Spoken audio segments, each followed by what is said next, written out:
to our next presentation in the event, and that's going to be on technical presentation on cyber insurance by Kanishka Gadi, the Director, Corporate Business, Edme Insurance Brokers. So please put your hands together for her. Hi, good afternoon, everyone. So I'm not very sure if everybody knows what is Edme and what is Edme Insurance Brokers. So I'd like to take a few moments to talk about what is Edme and what do we do as insurance brokers. So we are the erstwhile Aditya Birla Insurance Brokers, where we've taken over Aditya Birla Insurance Brokers business, and we are backed up by 3 PE firms, primarily Samara Capital, Norwest, and Credor. And we are also working very closely with large organizations to structure their insurance portfolios. In addition to that, lately what we did was that we took over one more insurance broker by the name UIB Insurance Brokers, which is United Insurance Brokers. And we are one of the largest corporate broker in the country. As on today, we stand at number 3 position in the country.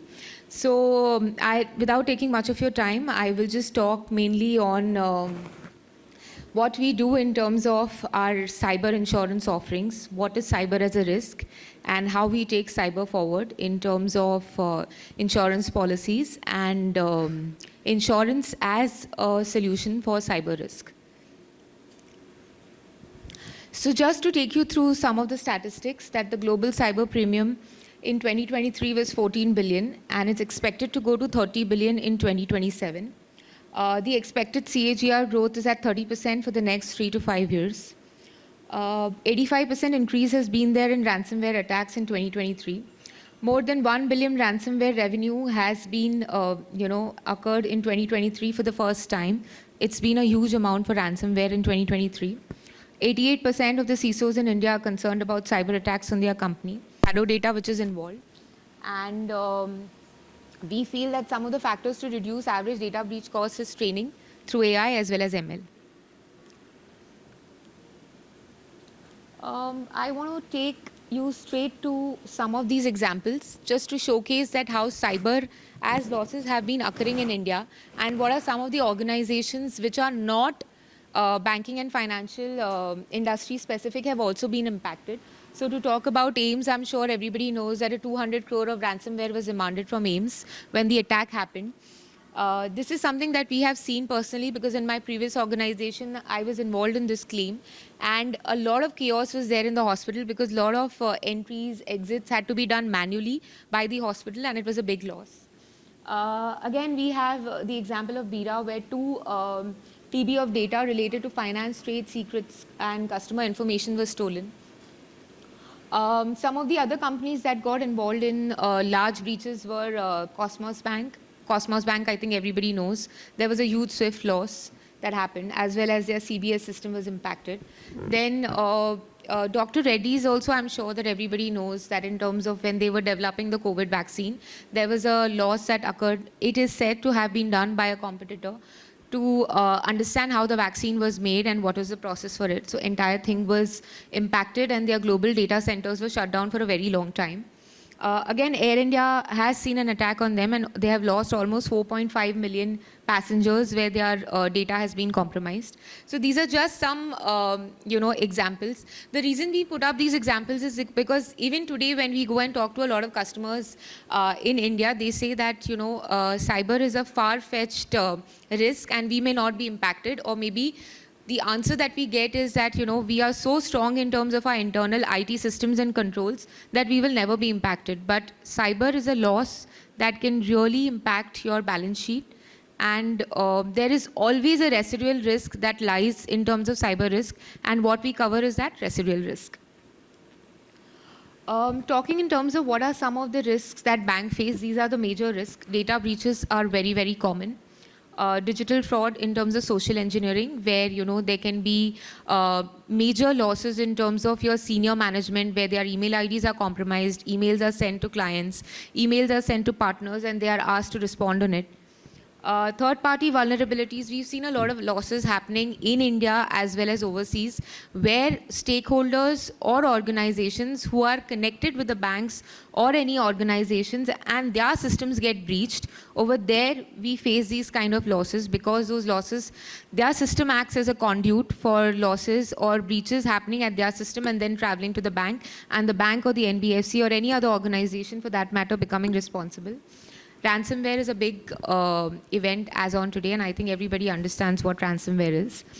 And why have these losses been happening, or why is there increase in these losses? Obviously because of digital transformation, regulatory scrutiny, advanced cyber defense, and cloud migration. So we've just put up a few examples in terms of banks, which is Cosmos, which is also the Hitachi payment gateway that happened, where a lot of banks, the top 5 banks of the country were impacted.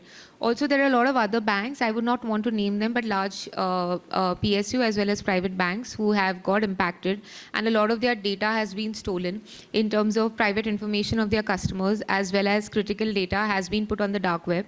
So I'll talk about how we monitor the dark web in the later slides, but this is what we've seen, and I think there has been no dearth of attacks happening in India. Every second there is an attack which is happening right now. Again, on the NBFC side, these are some of the key risks. So cyber frauds in terms of fraudulent fund transfers that are happening. Data breaches of personally identifiable information are very, very prevalent. Third-party risk, as I said, when your systems are connected to your maybe your customers or your other stakeholders or your key service providers, any losses happening at your key service providers put you into a situation where liability risk can arise on you. Insider threats, any disgruntled employee going out and giving information or being the source of loss is also one of the major reasons we have seen that cyber attacks are happening on organizations. Some of the key trends that we've seen is obviously digital expansion that has led to these kind of attacks. Fintech integration has resulted in huge cyber losses happening, enhanced compliance as well as cost-conscious security. These are also some examples of NBFCs, where they had losses due to fund transfers, where they had data exfiltration, forcing the company to notify customers and regulators. So these are just some examples that I wanted to talk to you about. And this is again the same thing, we just summarized it in a pictograph.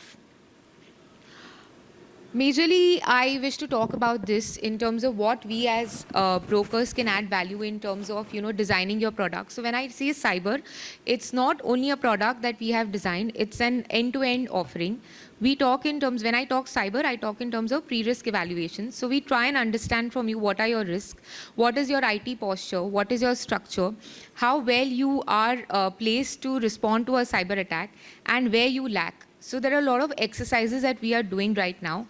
First and foremost, what we do is that we have a very comprehensive form that we make you fill that helps us to understand the health of your IT. So that gives us an idea where you stand. Then there's something known as a bit-side report. We try and do that through publicly available information, and we give you a score that helps us to understand whether you are in a weak zone, a moderate zone, or a high-risk zone. In addition to that, what we do is that we're doing a lot of exercises where we do an endpoint management. We try and understand what is, your VPT integration, how well you are placed in terms of, dealing with an attack, how you are dealing in terms of your dark web monitoring. That is also something that we do for you. We also do phishing simulation exercises to understand that how your data is being monitored, how your employees are dealing with phishing attacks, and how well they are placed in terms of their training. So these are some exercises which we are doing. So in case we are engaged as an insurance broker, we do these exercises, some of them where there is a charge that we have, and some places where we can offer these free of cost to you. So once we understand your IT structure and your portfolio and your risk, then we move on to the structuring of the policy. So when we say in terms of the structure of the policy, this is the only policy in the entire insurance gamut of services which covers first and third party risk. So when I say first party, I mean those risks that belong to an organization. And when I say third party, I mean all of those risks that you are put onto when there is a liability claim that arises on you. In the event of a claim, when you are taken to the court of law, when you need to incur defense costs, when you need to incur the cost of hiring a lawyer, the cost of an attorney. So all those expenses are picked up by the policy. So just to talk in terms of what are some of the first first party covers that we provide under the policy. They are here. So when I say that there has been a loss today on an organization, there are a lot of repercussions that happen. There are a lot of fines and penalties which are levied by your regulator. So those fines and penalties that you need to pay are protected under the policy. Again, due to a loss, if you have business interruption, which means you are unable to operate and there is a net profit loss, so those kind of losses get picked up by the policy. Again, cyber is a very a niche and a different kind of a policy. Unlike other policies, you would need a lot of professional expertise to understand that how you can take your losses forward. So all those expenses in terms of hiring experts, like a forensic expert, a crisis communication expert, expert on legal, expert on compliances, all those hirings in terms of the value or the money that you pay to get these professional experts on board get picked up by the policy. Again, the cost of notifying individuals, notifying all your customers who have been impacted by the claim get picked up by the policy. The cost of changing their records gets picked up by the policy. The cost of changing your own data impacted due to a cyber attack gets picked up by the policy. In addition to that, what we cover is a ransomware attack. Ransomware is something that is very prominent nowadays. So under the policy, what gets picked up is the cost of your ransomware amount, the cost of a professional negotiator who deals on your behalf to talk to any kind of a hacker, and the cost of the entire ransomware amount to be arranged gets picked up by the policy, because obviously they would not ask you for ransomware in any kind of currency. They are asked in cryptos, and the cost of arranging that gets picked up by the policy.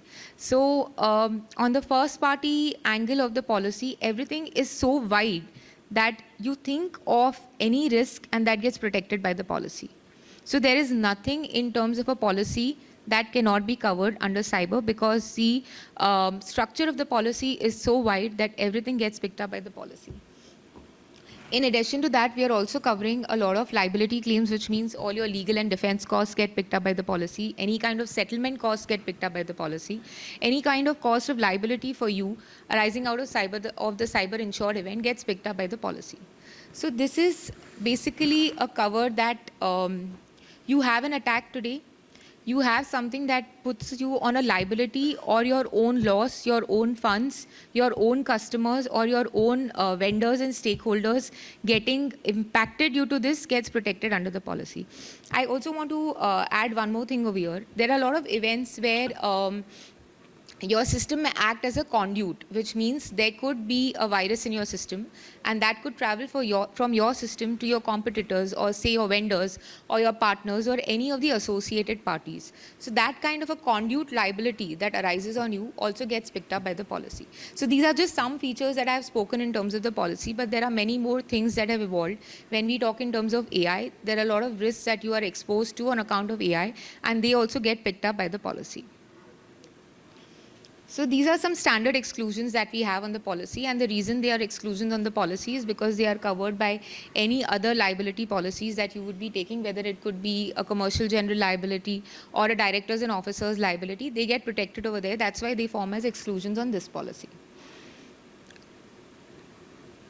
So these are some of the regulatory bodies that have introduced fines and penalties in case there has been a breach of data of your customers or your stakeholders.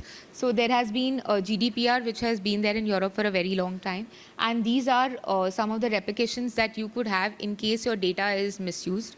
So there could be fines up to 20 million euros or 4% of the annual global turnover from the previous financial year, whichever is higher. So in case the data of any of your customers has been breached, you could get, if you come under the ambit of this particular protection or this regulation, you could be impacted severely. So right now, for us in India, it is the DPDP Act that puts us into that kind of scanner or an ambit. And the policy right now provides protection for fines and regularities in case there is no proper upkeep of your systems, or due to your systems not being maintained properly, cyber attacks have happened and your customers have been impacted or your stakeholders have been impacted. So we are under the scanner of the DPDP Act. Again, these are some other acts that were introduced in the previous years. However, there are two major acts now. For India, it is DPDP, and in the European countries, it is GDPR. just some features that I put up on the DPDP Act 2023. I also wanted to let everyone know that we have experts with us who understand the DPDP Act extremely well, and we have done a lot of training programs for our clients where we try to impart education in terms of what is the Act, what is the ambit of the Act, what is the regulation in terms of fines for the Act, and also we try and understand whether your organization will form a part of that Act or no, and whether if there is a loss on account of cyber or any other data that is lost, whether you will come under the scanner of that Act. So we have done a lot of such presentations, and we'll be happy to also come and meet you and understand that what is your business risk and how DPDP could impact you. Thank you so much.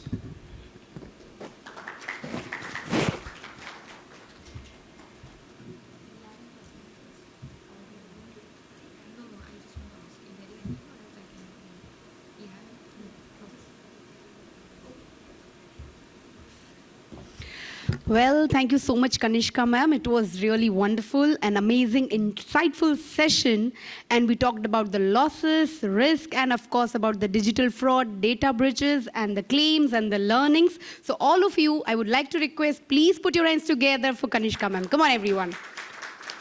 It was really insightful on cyber insurance. Now I would like to request Mr. Abhinav Chaudhary to please come up on the stage and felicitate Kanishka ma'am.